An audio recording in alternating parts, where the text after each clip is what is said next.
அஸ்ஸலாமு அலைக்கும் everyone. Today வந்து ஒரு காரசாரமான ஒரு சூப் வகை தான் நம்ம பார்க்க போகிறோம்.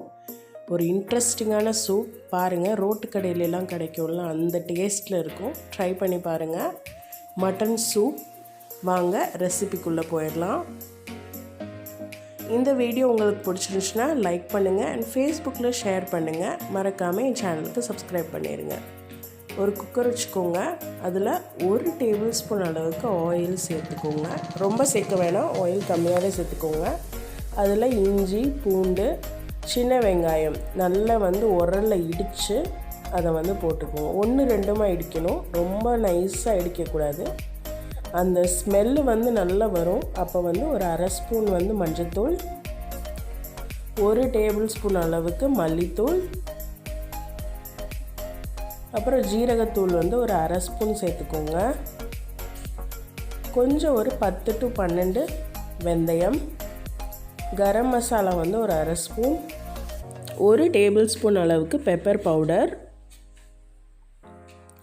உப்பு தேவையான அளவு.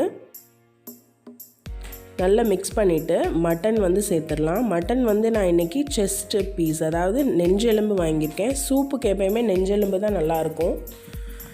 இப்போது 2.5 கப் அளவு தண்ணி ஆட் பண்ணிக்கோங்க. இப்போது 2 பச்சை மிளகா, ஒரே ஒரு தக்காளி, ஒரு 1/2 ஸ்பூன் மிளகாய் தூள் இப்போவே சேர்த்துக்கோங்க. சேர்த்துட்டு நல்லா மிக்ஸ் பண்ணி விட்டுட்டு ஒரு 6 to 8 விசில் வரைக்கும் குக் பண்ணி எடுத்துக்கோங்க.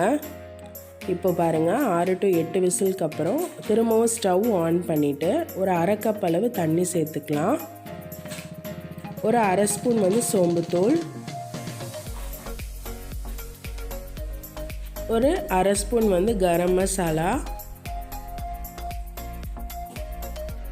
இது நல்ல தளன்னு கொதிக்கும். கொதிச்சதுக்கப்புறம் நம்ம கொஞ்சம் புதினா, கொத்தமல்லி, கருவேப்பிலை சேர்த்துக்கலாம். இது 3 கண்டிப்பாக சேர்த்துக்கோங்க, அப்போ தான் டேஸ்ட்டாக இருக்கும். லாஸ்ட்டாக ஒரு 1/2 ஸ்பூன் பெப்பர் பொடி போட்டு ஸ்டவ் ஆஃப் பண்ணிடுங்க. 10 மினிட்ஸ் ரெஸ்ட் பண்ணிடுங்க. அதுக்கப்புறம் சர்வ் பண்ணிங்கன்னா சூப்பரான ரோட்டுக்கடை மட்டன் சூப் நம்மளுக்கு ரெடி ஆயிடும்.